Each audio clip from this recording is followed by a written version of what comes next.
How vital is Martin Odegaard to Arsenal?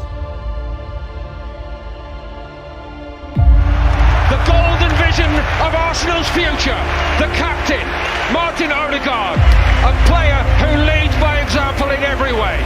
Few players in the Premier League can match the artistry and vision of Martin Odegaard. He's found him too, Gabriel Jesus wants it! Oh, brilliant goal! It's the captain this time, Martin Odegaard! And Arsenal in this first half have been simply sensational. Arsenal's captain has evolved into the heartbeat of Mikel Arteta's squad, dazzling fans with his creativity and intelligence. But as brilliant as he is, Odegaard's absence reveals cracks in Arsenal's armour. This season, one question looms: are the Gunners too reliant on their midfield maestro? Operating as Arsenal's creative hub, Odegaard orchestrates the game from the attacking midfield. His ability to find pockets of space, thread incisive passes, and link defence to attack makes him invaluable. Playing primarily in the right half space, he often creates overloads with Bukayo Saka, giving Arsenal multiple attacking options. Odegaard's press resistance helps Arsenal retain possession under pressure. His quick thinking and line-breaking passes generate high shot volumes. Defensively, Odegaard initiates the high press, setting Arsenal's tempo and intensity. Whether it's threading a pass to Saka, Kai Havertz or any other runner, or intercepting to launch a counter-attack, Odegaard's versatility makes him Arsenal's Swiss Army knife. But what do the numbers say about his influence? Only Bruno Fernandes made more key passes than to Odegaard last season. He was in the 90th percentile of midfielders with most progressive passes, line-breaking passes and ball carries. With a season haul of 11 goals and 11 assists last season, he is also a goal threat. Ranks in the top 10% for progressive passes and expected goal contributions in Europe's top 5 leagues. Matches Kevin De Bruyne in creativity metrics such as chance creation and line-breaking passes. These performance metrics clearly highlight Arsenal's dependency on Odegaard. The team secures more wins and scores more goals per game when he plays, while their win ratio significantly drops in his absence. Statistically, Odegaard is not just a player, he's a game changer, but reliance on one player can be a double-edged sword. When Odegaard is tightly marked or missing, Arsenal's creative spark dims. In their last 4 winless games, the team looked disjointed, lacking the fluidity that Odegaard brings. Opponents have learned that Arsenal are never in perfect sync when Odegaard is missing or not at his best. Arsenal's effective squad-building strategy ensures they are equipped to cope without Martin Odegaard. However, replicating the skipper's extraordinary output is an almost impossible task. Since joining the club in January 2021, Odegaard ranks first in the Premier League for expected assists with 27.7, 280 for chances created, and second for goal contributions of 54. It's no surprise that Arsenal's performance dips without their chief creator. The Gunners have won 66.4% of matches Odegaard has started, compared to just 52.4% in games he hasn't featured. On average, the team claims 0.4 more points per game when Odegaard is in the starting 11. When Odegaard starts, Arsenal are a force to be reckoned with. He has played 117 matches. Arsenal have won 78 of those games. The team averages 2.1 goals per match. The win percentage stands at an impressive 66.4%, and Arsenal earn an average of 2.1 points per 90 minutes. But what happens when Odegaard isn't in the starting lineup? The difference is clear. In 19 matches without him starting, Arsenal have only won 10 games. The team's average goals drop to 1.6 per game. The win percentage falls to 52.4%, and their points per 90 minutes decrease to just 1.7. Odegaard's presence on the pitch isn't just about skill, it's about elevating the entire team. With him, Arsenal are contenders. Without him, the engine slows down.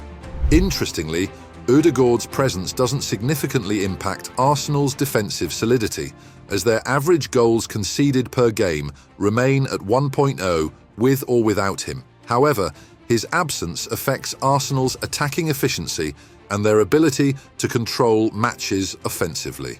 In the 22-23 season, Arsenal managed victories over relegation-bound Sheffield United and Burnley at home, while Odegaard nursed a hip injury. However, they suffered a crucial defeat to Newcastle at St James's Park, a stadium where Odegaard had starred in a commanding 2-0 win the previous season. During his loan spell, Arsenal only managed a win over a struggling Sheffield United side and were held to a frustrating draw by Fulham at home, while Odegaard recovered from an ankle injury. While Odegaard missed only one league game in 2022-23, his stand-in, Fabio Vieira, performed admirably in a 3-0 win over Brentford. Still, the broader trend is clear. Arsenal thrives more with Odegaard's creativity and leadership on the pitch. Although Arsenal's previous record without Odegaard offers limited insight given how much the team has evolved, replacing his contributions remains a challenge. However, this title-chasing squad possesses the depth and tactical tools needed to compensate for his absence in the short term. Without Odegaard, Arsenal's attacking play becomes more cautious and pragmatic, moving away from their signature free-flowing style. In their loss to Newcastle this season, Odegaard's absence led to a more conservative approach, with the creative burden falling solely on Bukayo Saka, who arguably was their best goal scorer. Odegaard's influence on Arsenal's attacking game cannot be overstated. Fun fact, Odegaard was named in Times magazine as one of the 30 most influential teenagers in the world in 2015. With Odegaard sidelined, the creative burden falls on players like Bukayo Saka and Declan Rice. While capable, none have matched Odegaard's ability to dictate tempo and unlock defences. Over-reliance on a single player also raises concerns about his fitness and form in a grueling season. Odegaard's return from injury against Chelsea only strengthened fans' belief in Arsenal's over-reliance on their captain. After a series of flat-footed performances in his absence, Arsenal looked revitalised in his first Premier League game back. Against Chelsea, they rediscovered the fluidity and rhythm that define their identity, further highlighting Odegaard's influence. The subsequent match against Nottingham Forest reinforced this narrative. Arsenal played like a cohesive, well-drilled unit, ruthlessly dismantling the Forest defence. At the heart of it all was Odegaard, dictating the tempo, orchestrating attacks from deep and creating overloads on the wings. His ability to spot runs and deliver precise passes made life easy for Arsenal's attackers, leaving Nottingham Forest with no answers to the intensity they faced.